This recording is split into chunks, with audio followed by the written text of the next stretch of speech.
In 2006, a Japanese manga introduced to the world a teenager who found a notebook that could kill anyone whose name was written in it. Within 7 days, he had murdered dozens of people. Within a month, he was orchestrating executions on a global scale. Within a year, millions of people around the world were cheering for him, not despite his murders, because of them. Light Yagami is a mass murderer, a manipulator, a narcissist who plays God with human lives, and he is one of the most beloved protagonists in anime history. The question isn't why he kills. The question is, why does the audience want him to win? Winston, you're really about to tell people, say them favorite anime character a psychopath, and them been rooting for your villain this whole time. You know how anime fans get, right? Them people write whole essays defending them fictional murder boys. This a go be a war zone. I'm not here to tell them Light is a villain, Tombs. Most of them already know.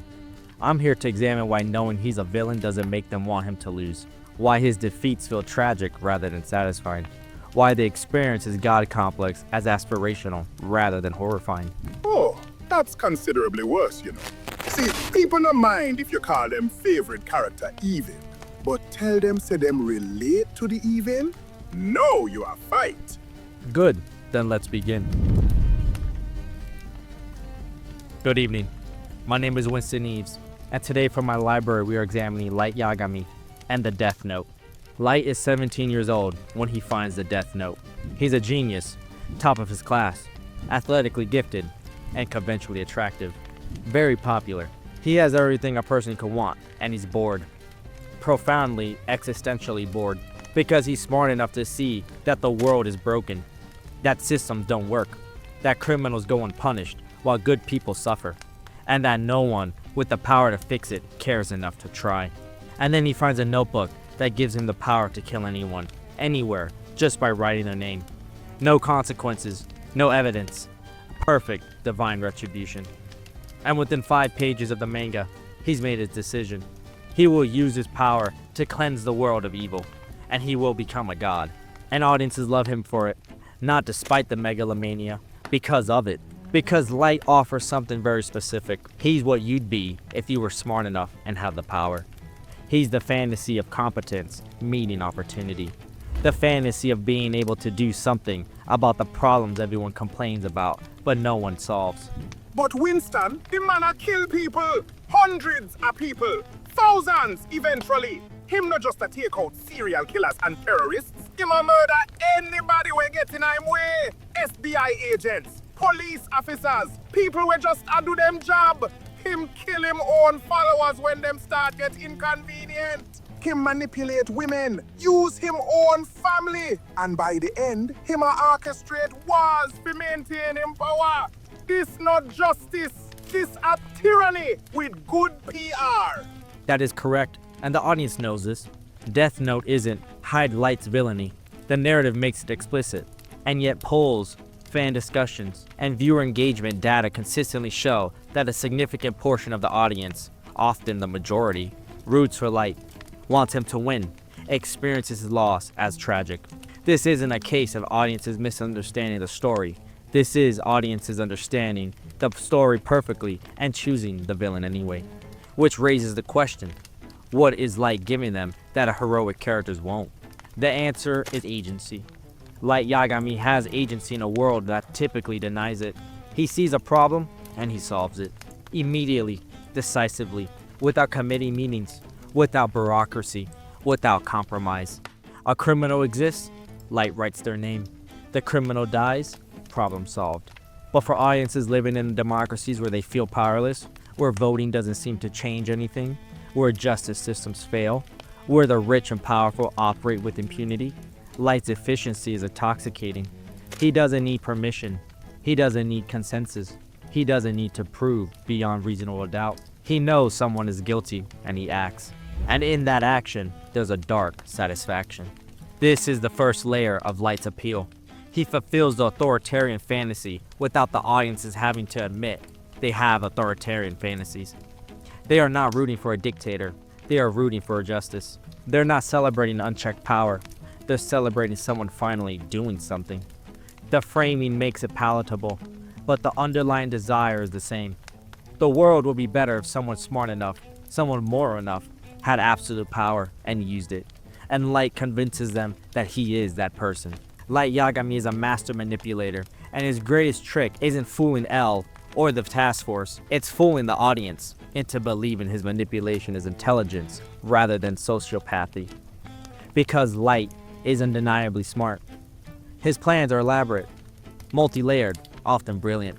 Watching him outthink his opponents is genuinely satisfying from a puzzle-solving perspective. But here's what the audience often misses while they're admiring his intelligence. Every single plan Light executes requires treating other people as objects. Misa Amani worships him, would die for him, actually does shorten her lifespan twice for him, and he views her as a useful tool. Takeda, his former girlfriend, is a pawn. His own father is a resource to be exploited. He kills FBI agents, manipulates death row inmates, orchestrates wars. And the narrative doesn't frame this as strategic genius, it frames it as moral degradation. See, but at that the thing, Winston. They show real clear say Light a lose him humanity. The first time him kill, him hand a shake, him horrified, questioning himself, barely able to go through with it. By the end, him casually a murder people while him a eat dinner. The show a show where him corruption in real time. It no subtle about it at all. So why people still are root for him? Because the show makes his corruption as understandable. Every step of Light's descent is presented as a logical response to circumstances. He kills his first criminal, not out of pure malice, but as a test. He kills the second, a criminal holding people hostage on live television, to save those hostages. Each kill has justification. And by the time Light is killing innocent people, the audience has been conditioned to follow his logic. He's not evil, he's pragmatic. He's doing what needs to be done, and the ends justify the means. This is how authoritarian thinking spreads, not through sudden conversion, but through incremental normalization. You start with a principle everyone agrees with, punish the guilty, and then you expand the definition of guilty. Then you expand the acceptable methods of punishment. Then you eliminate due process because it's inefficient. Then you eliminate dissent because it threatens the mission. And at each step, it feels reasonable because the previous step was accepted. Light's journey from "I'll kill criminals" to "I'll kill anyone who opposes me" to "I am justice" itself is the authoritarian playbook in the microcosm. And the audience follows him down this path because the narrative structure makes them complicit. They see his thoughts. They understand his reasoning. They are positioned inside his perspective. And from inside that perspective, every murder makes sense. So the show manipulate the audience the same way Light manipulate him followers. Make them see from him point of view, so them justify what him do? To an extent, yes. But it's more complex than that. Death Note is deliberately ambiguous about whether it's condemning or celebrating Light. The narrative voice doesn't explicitly judge him. It presents his actions and his reasoning and lets the audience decide.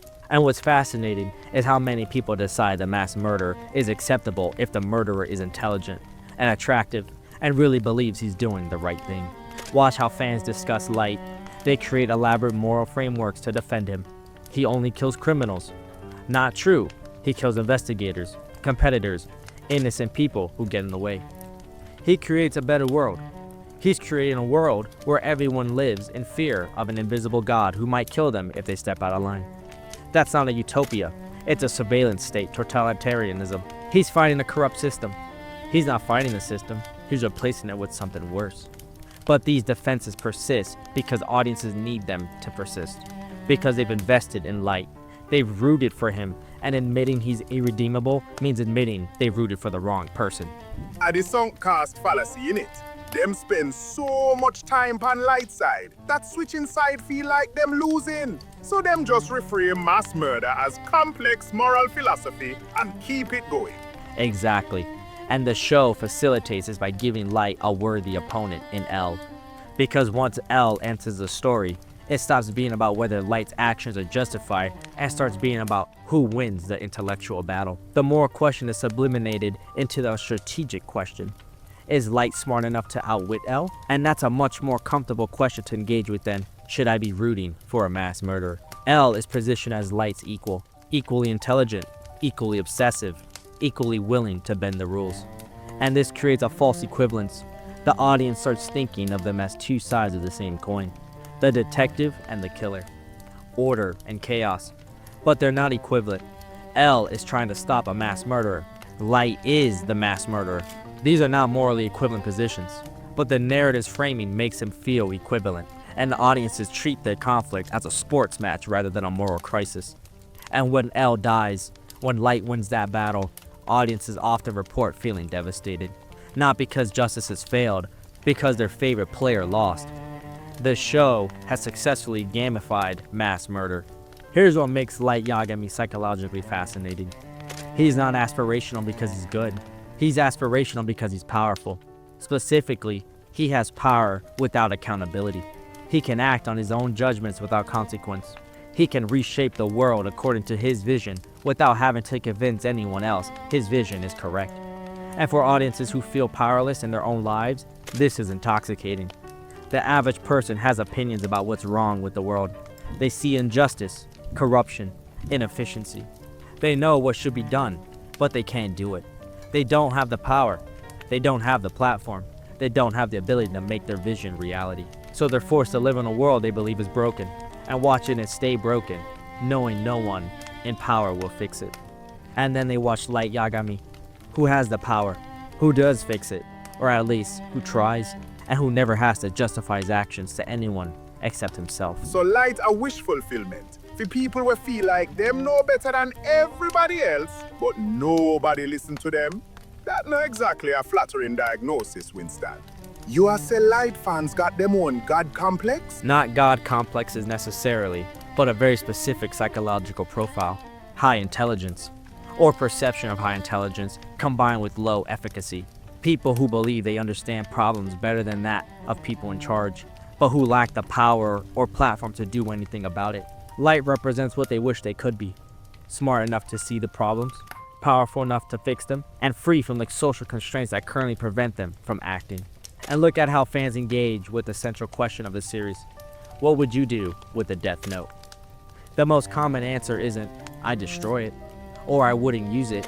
The most common answer is, I'd use it, but I'd be smarter about it than Light. They criticize his methods, his targets, his mistakes, but they don't criticize the fundamental premise that killing people without trial is acceptable if you are certain they are guilty. This reveals something uncomfortable. A significant portion of the audience doesn't think Light's problem is that he kills people. They think his problem is that he kills the wrong people, or kills them inefficiently, or gets caught. The more objection isn't to the power, it's how the power is used, which means if they had the power, they'd use it. They'd use it correctly. That deeply concerning, Winston. Them one magical notebook away from turn serial killer, and them not even realize it. Not serial killers. They'd be insulted by that characterization. They'd be heroes. Or so they tell themselves, because that's what Light does throughout the entire series. He maintains the narratives that he's the hero, that his actions, however extreme, are justified by the outcome, that he's making a better world, and he believes it, genuinely believes it, even as the body count climbs into the thousands, even as he's murdering innocent people, even as he's becoming the very thing he claimed to be fighting against. He still believes he's righteous. This is the seductive danger of the God complex. It doesn't feel like megalomania from the inside. It feels like clarity, like being the only person willing to do what needs to be done. Like tragic burden, Light sees himself as a martyr, not a murderer, and audiences who identify with him sees him the same way. And this connects to a broader cultural phenomenon, the fetishization of the dark hero, the protagonist who does terrible things for good reasons, who crosses lines others won't cross, who bears the moral burden so others don't have to. This archetype has proliferated in the last 2 decades. Anti-heroes, vigilantes, necessary evil protagonists, and Light Yagami is perhaps the purest distillation of it. Because unlike many anti-heroes who maintain some redeeming qualities or show genuine remorse, Light doesn't. He escalates. He becomes cruel, more calculating, more willing to sacrifice anyone for his goals. The show doesn't give you reasons to sympathize with him beyond the initial setup. It shows you explicitly his moral decay, and audiences still root for him, which suggests the appeal isn't sympathy, it's identification with the power fantasy itself. So you are say people not love Light despite him being a monster. Them love him because him a monster will win? Because him what them secretly wish them could be if consequence never exist? I'm saying people love Light because he externalizes a fantasy they don't want to admit they have. The fantasy of being judge, jury, and executioner. Of having the moral clarity to know who deserves to die and the power to make it happen. Of being unaccountable to anyone except your own conscience. This is the authoritarian fantasy at its core. Not the desire to be ruled by authority, but the desire to be the authority. To have power without oversight. To reshape the world according to your vision without having to convince anyone your vision is correct. Here's what's often missed in the discussion of Death Note. The ending. Because the show doesn't end with Light winning. It ends with Light defeated. Pathetic. Crawling on the ground, begging for his life. All his intelligence, all his careful planning, all his godhood, reduced to a desperate, dying teenager who spent 6 years murdering people and achieved nothing permanent. The world after Kira looks largely the same as the world before him. Crime didn't end.